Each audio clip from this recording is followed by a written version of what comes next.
आज मैं आपसे सिर्फ 2-3 बात कहने आया हूं। सबसे पहले मैं आपसे पूछना चाहता हूं, ये देखो ये बच्चे पोस्टर लिए घूम रहे हैं, ये देखो 6800 शिक्षकों का ये सब लिए घूम रहे हैं। भैया शांत हो जाओ, शांत हो जाओ भैया प्लीज। ये लिए घूम रहे हैं, इस पे इन्होंने ओबीसी शब्द लिखा हुआ है। लिखा है? तुम कौन से वर्ग के हो? तुम ओबीसी वर्ग के, इस पे आ जाओ, खड़े हो जाओ।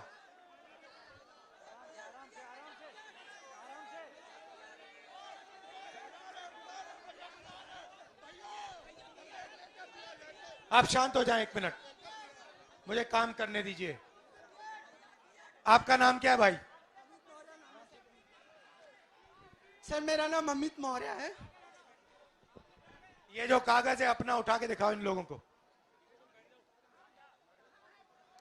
इसमें क्या लिखा है? अच्छी तरह पढ़ो इसको। इसमें क्या लिखा है आपने बताओ, बताओ। ओबीसी एससी शिक्षकों को नियुक्ति दो। सर हम 2 साल से इको गार्डन में लगातार थे। नहीं, तुम 2 साल से चक्कर काट रहे हो। ठीक है, खड़े हो, खड़े हो। मौर्य जी, ये आपने पोस्टर पकड़ रखा है, ये कागज की कोई जरूरत नहीं, इसको हटाओ। ये आपने कोई जरूरत नहीं इसकी। देखिए, ये आपने पोस्टर पकड़ा हुआ है, इस पे ये शब्द ओबीसी और एससी लिखा है। इसका क्या मतलब है? ओबीसी शब्द का मतलब बताओ मुझे। सर जो पिछड़े वर्ग से आते हैं उन्हीं को ओबीसी कहते हैं। हम लोग ओबीसी एससी जो है पिछड़े समाज से हैं। हम लोगों का जो है... सबसे पहले भाई माइक इस्तेमाल करना सीखो। इसको यहां पकड़ो, फिर बोलो। सर थोड़ा घबरा रहे हैं। घबराना नहीं है तुझे, तू बब्बर शेर है। घबराना नहीं है, घबराना नहीं है, घबराना नहीं है तुझे। अब मुझे बताओ ओबीसी क्या है?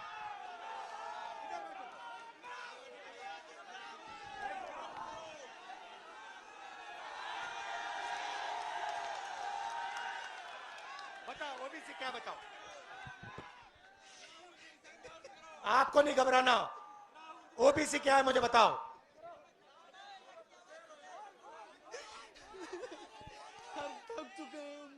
बोलो बोलो बोलो, ओबीसी क्या है मुझे, ओबीसी क्या है मुझे बताओ।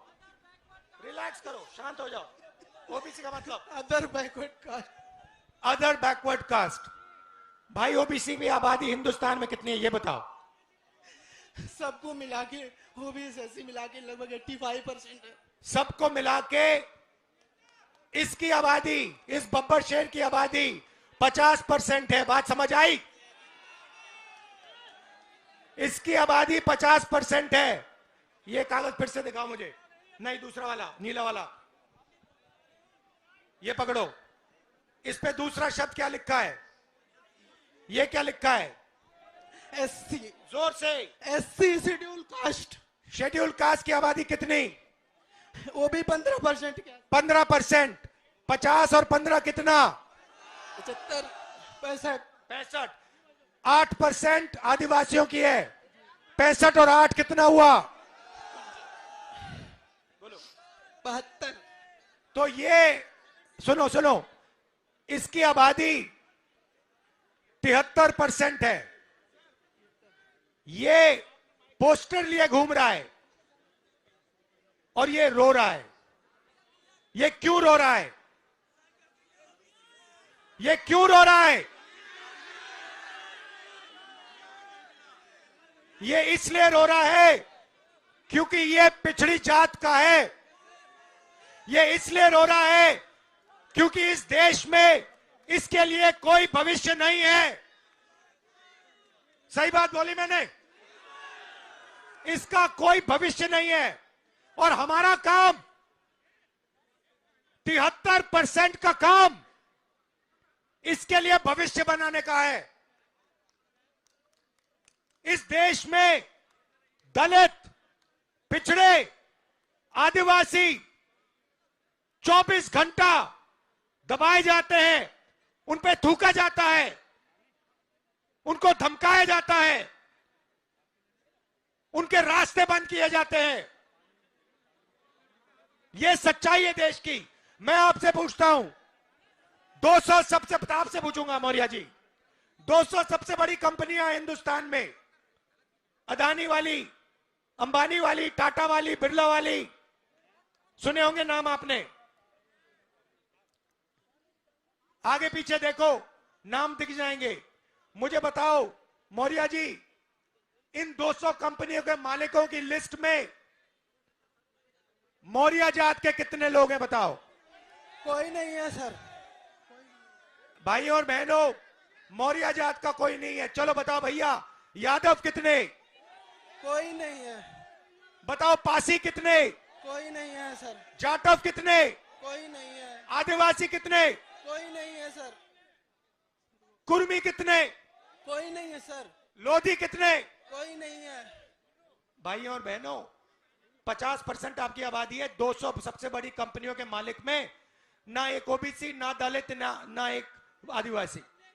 अब मौर्य जी मुझे कहेंगे, देखो भैया, मैं मालिक नहीं बनना चाहता, मैं तो मैनेजमेंट में जाना चाहता हूं। तो बताओ मौर्य जी, 200 सबसे बड़ी कंपनियों के सीनियर मैनेजमेंट में आपके कितने लोग? कोई नहीं है सर। जोर से बोलो। कोई नहीं है। कोई नहीं है। तो मैनेजमेंट में कोई नहीं, मालिकों में कोई नहीं, 73% आबादी का हिंदुस्तान की सबसे बड़ी 200 कंपनियों में कोई नहीं। अब भैया मौर्य जी बताओ, प्राइवेट अस्पतालों के मालिकों में से मौर्य कितने? मुझे किसी का पता नहीं है मौर्य। कोई नहीं, मैंने लिस्ट निकाली है, कोई नहीं। अब बताओ, प्राइवेट यूनिवर्सिटी कॉलेजेस के मालिक में 73% के कितने? कोई भी नहीं।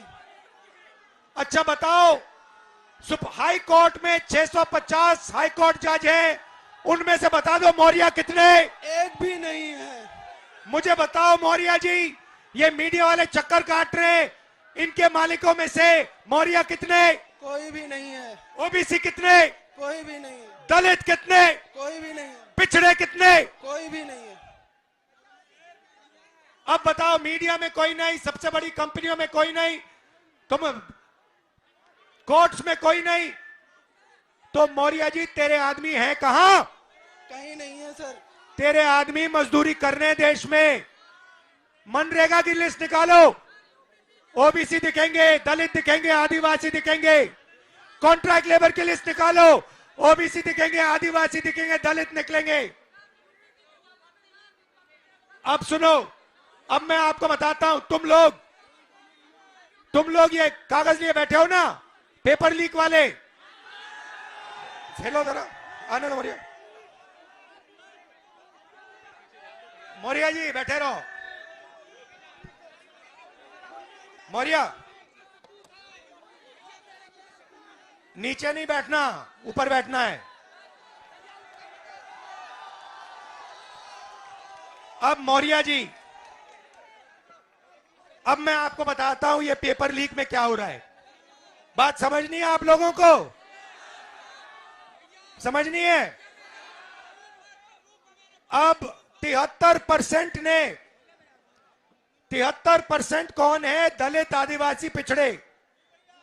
उसमें 15% आप माइनॉरिटी जोड़ दो, ठीक है? सिख, मुस्लिम, ईसाई, ये सब जोड़ दो, और 4-5% गरीब जनरल कास्ट के जोड़ दो, ठीक है? तकरीबन हिंदुस्तान की 90% आबादी। अब ये क्या करते हैं, इनको सबसे पहले एक झूठ बताया जाता है।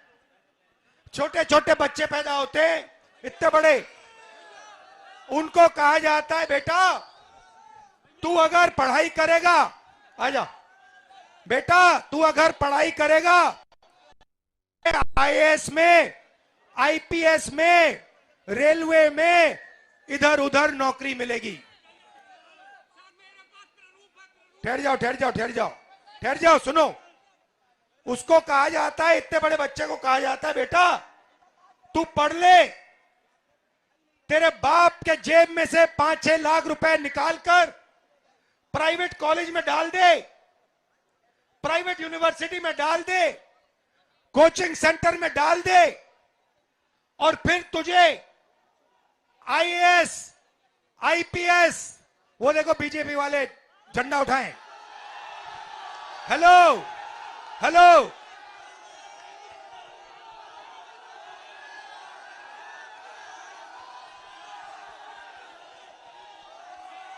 5 लोग खड़े वहां पे झंडा लिए।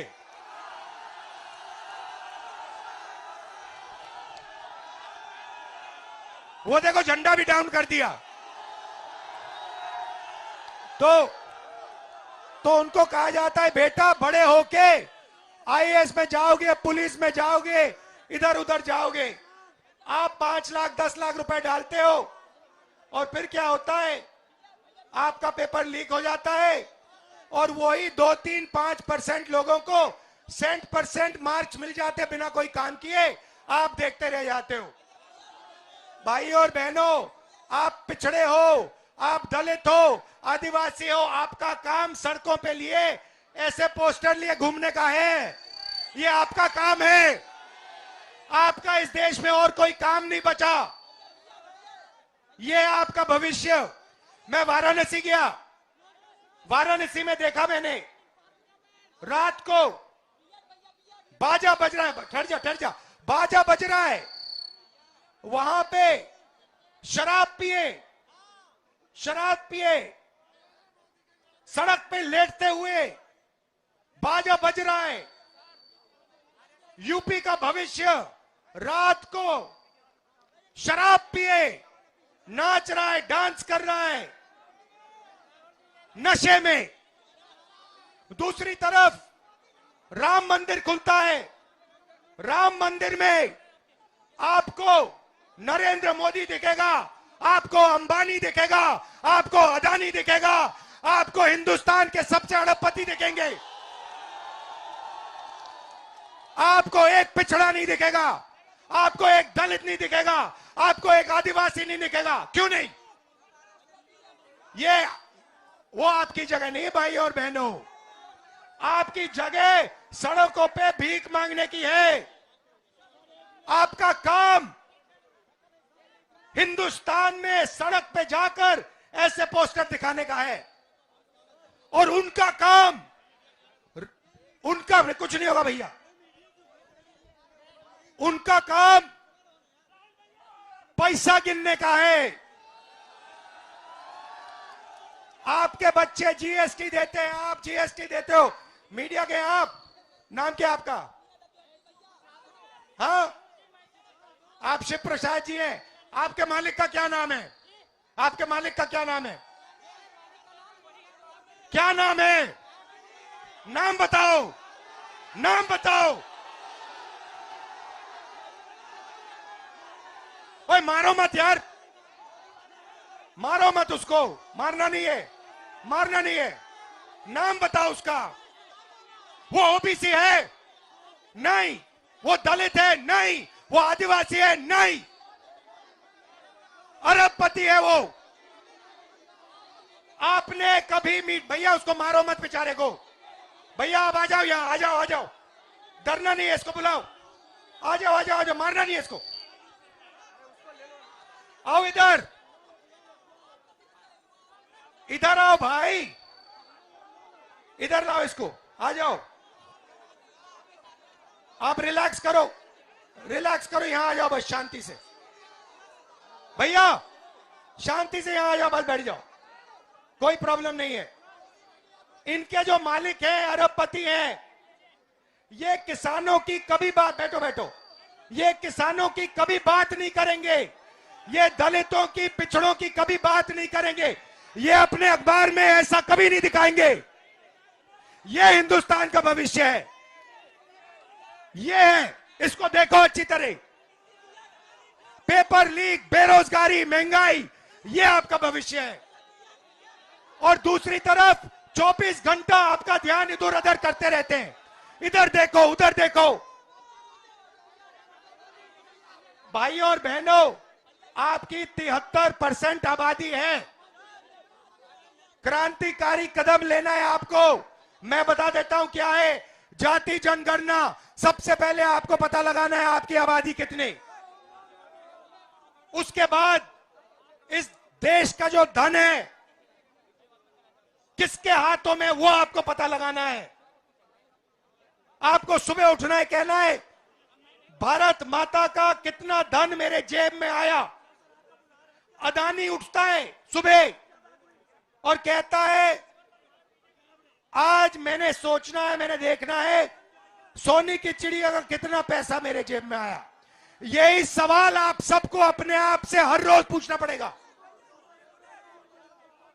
जब तक आप ये सवाल नहीं पूछोगे तब तक आप लोग प्रगति नहीं कर सकते हो। आपका 24 घंटा बेवकूफ बनाया जाता है। 24 घंटा। ये मौर्य जी खड़े हैं। मौर्य जी, आपको डरना नहीं है। आपको जाति जनगणना के लिए लड़ना है। जाति जनगणना से आपकी आबादी के बारे में पता लगेगा। जाति जनगणना से आपको पता लगेगा कि देश के बड़ी कंपनियों में आपके लोग कितने हैं, मीडिया में कितने लोग हैं, ये सब पता लगेगा। उसके बाद क्रांतिकारी काम शुरू होगा। फिर इस पोस्टर की जरूरत नहीं होगी। समझे बात? घबरा गए हैं? डरना नहीं है। ठीक हो? क्या हो गया? हाँ, घबराहट नहीं है, डरो नहीं, कुछ नहीं होगा। तो ये मैं आपको मैसेज देना चाहता था। आप राम मंदिर की बात होती है, 24 घंटा राम मंदिर की बात होती है। वहां पे आपने किसान को देखा, आदिवासी राष्ट्रपति को देखा, दलित को देखा, अंबानी को देखा, अदानी को देखा, अमिताभ बच्चन को देखा, शाहरुख खान को देखा। ये हैं 2-3% जो देश को चलाते हैं। आप लोगों को जो आपका हक है वो लेना है। 73% को खड़े होके अपना हक लेना है। और हक लेने का पहला कदम जाति जनगणना है, भूलो मत। आप सबका दिल से धन्यवाद। न्याय यात्रा में हमने शब्द न्याय इसलिए जोड़ा है, आपके खिलाफ अन्याय नहीं जाना कहीं, आपके खिलाफ अन्याय हो रहा है। आपको हर रोज आपकी बेइज्जती की जा रही है। यह आपके बच्चों का भविष्य नहीं हो सकता। यह मैं मानने को तैयार नहीं हूं। धन्यवाद। जय हिंद।